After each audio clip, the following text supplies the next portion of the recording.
Quick പാർട്സിൻ്റെ മെത്തേഡിലൂടെ ഒരുപാട് ഉപകാരമുള്ള ഒരുപാട് കാര്യങ്ങൾ ചെയ്യാനായിട്ട് സാധിക്കും. ഇതുപോലെ വേർഡ് തരുന്ന മറ്റൊരു ഉപാധിയാണ് ഓട്ടോ കറക്ഷൻ എന്ന് പറയുന്നത്. ഓട്ടോ കറക്ഷൻ യഥാർത്ഥത്തിൽ നമ്മൾ ടൈപ്പ് ചെയ്യുമ്പോൾ വരുത്തുന്ന മിസ്റ്റേക്കുകളെ കറക്റ്റ് ചെയ്തെടുക്കുന്ന ഒരു ഉപാധിയായിട്ടാണ് വേർഡ് നമുക്കത് തരുന്നത്. ഉദാഹരണമായിട്ട് ഇപ്പോൾ ദി എന്ന് ടൈപ്പ് ചെയ്യുന്നതിന് പകരമായിട്ട് നമ്മളിവിടെ TEH എന്ന് ടൈപ്പ് ചെയ്തെന്ന് കരുതുക. അപ്പോൾ സ്പേസ് ബാർ അടിക്കുമ്പോൾ തന്നെ ഓട്ടോമാറ്റിക്കായിട്ട് അത് THE എന്നായിട്ട് മാറ്റും. ഇങ്ങനെ ഒരുപാട് വാക്കുകളുടെ ലിസ്റ്റ് കൊടുത്തിട്ടുണ്ട്. എന്താ പറയുക, വേർഡ് അത് ഓട്ടോമാറ്റിക് അവിടെ കാണുമ്പോഴെല്ലാം അത് ഓട്ടോമാറ്റിക്കായിട്ട് ശരിയായിട്ടുള്ള വാക്കായിട്ട് കൺവേർട്ട് ചെയ്യും. ആ ലിസ്റ്റ് കാണാനായിട്ട് കീബോർഡിൽ ആൾട്ട് അമർത്തി വിടുക, അതിനുശേഷം TA എന്ന് പ്രസ് ചെയ്യുക. ഇപ്പോൾ ഓട്ടോ കറക്ഷൻ എന്നുള്ള ഡയലോഗ് ബോക്സ് വരുന്നതാണ്. ഈ ഡയലോഗ് ബോക്സിൽ താഴെ ഈ കാണുന്ന ലിസ്റ്റിൽ ഇങ്ങനെ പ്രസ് ചെയ്ത് കഴിഞ്ഞാൽ, ഇപ്പോൾ ഉദാഹരണമായിട്ട് നമുക്ക് ഒരു കോപ്പിറൈറ്റിൻ്റെ ചിഹ്നമാണ് വേണ്ടതെങ്കിൽ ബ്രാക്കറ്റ് ഇട്ടുകൊണ്ട് C പ്രസ് ചെയ്ത് ബ്രാക്കറ്റ് ക്ലോസ് ചെയ്ത് കഴിഞ്ഞാൽ ഓട്ടോമാറ്റിക്കായിട്ട് അത് കോപ്പിറൈറ്റിൻ്റെ ചിഹ്നമായിട്ട് മാറും. ഇതുപോലെ ധാരാളം വാക്കുകൾ നമുക്കിവിടെ തന്നിട്ടുണ്ട്. കണ്ടോ, നമ്മൾ സ്പെല്ലിംഗ് മിസ്റ്റേക്ക് വരുത്താവുന്ന ഒരുപാട് വാക്കുകളുടെ ലിസ്റ്റാണ്. ഈ വാക്കുകൾ ഇതുപോലെ ടൈപ്പ് ചെയ്ത് കഴിഞ്ഞാൽ ആ വാക്ക് ഉടനെ ഇതുപോലെയാക്കി റീപ്ലേസ് ചെയ്യുന്നു എന്നുള്ളതാണ് അതുകൊണ്ട് ഉദ്ദേശിക്കുന്നത്. അപ്പോൾ നമ്മൾ ഇൻക്ലൂഡ് എന്നുള്ള വാക്ക് ശ്രദ്ധിക്കാം. അപ്പോൾ ഇവിടെ INCLUD എന്ന് മാത്രമേ ഉള്ളൂ, E ഇല്ല. നമ്മൾ ആ വാക്ക് ടൈപ്പ് ചെയ്ത് കഴിഞ്ഞാൽ ഓട്ടോമാറ്റിക്കായിട്ട് വേർഡ് E ചേർത്ത് നമുക്ക് തരുന്നതാണ്. നോക്കുക, ഇവിടെ INCLUD എന്നടിക്കുക, ഓട്ടോമാറ്റിക്കായിട്ട് അവിടെ E വന്നു. ഞാൻ ഈ ടൈപ്പ് ചെയ്തതല്ല, ഓട്ടോമാറ്റിക്കായിട്ട് വന്നു. അതുപോലെ തന്നെ ADN അടിച്ച് നേരിക്കുക, ഓട്ടോമാറ്റിക്കായിട്ട് അത് ആൻഡ് എന്നായിട്ട് മാറി. അപ്പോൾ ഇത്തരം സംഗതികൾക്കാണ് ഓട്ടോ കറക്ഷൻ എന്ന് പറയുന്നത്.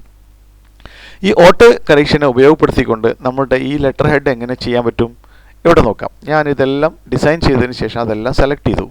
അതിനുശേഷം ഒരു കോപ്പി എടുത്തു, Ctrl+C പ്രസ് ചെയ്തുകൊണ്ട് ഒരു കോപ്പി എടുത്തു. ഇതിനുശേഷം ഓട്ടോ കറക്ഷനിലേക്ക് പോവുകയാണ്. ഇതിനായിട്ട് ആൾട്ട് അമർത്തി വിടുക, TA എന്ന് പ്രസ് ചെയ്യുക. ഇനി ഇവിടെയാണ് ഇവിടെ റീപ്ലേസ് എന്ന ഈ ഭാഗത്തായിട്ട് നമ്മളൊരു കോഡ് കൊടുക്കുക. For example my company letter head എന്നോ അല്ലെങ്കിൽ മൈ ലെറ്റർ ഹെഡ് എന്നോ കൊടുക്കുക. ML എന്ന് പ്രസ് ചെയ്തു. അതിനുശേഷം ആഡ് കൊടുക്കുക, OK കൊടുക്കുക. അത്രയും ചെയ്യേണ്ടതുള്ളൂ. ഇനി മറ്റൊരു അവസരത്തിൽ ഏതെങ്കിലും ഒരു ഡോക്യുമെൻ്റ് നമ്മൾ തുറന്നതിന് ശേഷം നിങ്ങൾ ഫോർ എക്സാമ്പിൾ ഇവിടെ ഇത് ഞാൻ ഡിലീറ്റ് ചെയ്ത് കളഞ്ഞു. അതിനുശേഷം ML എന്ന് പ്രസ് ചെയ്തിട്ട് സ്പേസ് ബാർ അടിക്കുമ്പോഴത്തേനും നമ്മുടെ ലെറ്റർ ഹെഡ് റെഡിയായി. ഇതുപോലെ ഒരുപാട് ഇൻഫർമേഷൻസ് നമുക്ക് അവിടെ റീപ്ലേസ് ചെയ്ത് ലോഡ് ചെയ്ത് വെക്കാവുന്നതും ചെയ്യാവുന്നതുമാണ്. ഫോർ എക്സാമ്പിൾ മറ്റൊരു ഉദാഹരണം കൂടി പറയാം. നമ്മൾ ലെറ്ററിനൊക്കെ അവസാനം ചെയ്യാറുള്ള thanking you and remain. Then ഇവിടെ ആളുടെ പേരടിക്കും, your name type here, your name and your position. That means managing director.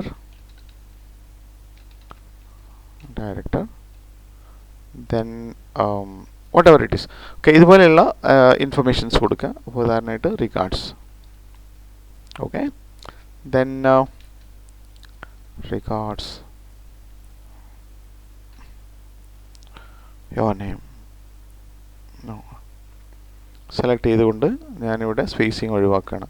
Thanking U, regards, your name. അതുപോലെ തന്നെ മാനേജിങ് ഡയറക്ടർ ഒരു ഫോണ്ട് സൈസ് കുറച്ചു, ഇറ്റാലിക്സ് ആക്കി കൊടുത്തു. അതിനുശേഷം ഇത് ഇവിടെ കൊടുത്ത് ഒപ്പിടാനുള്ള.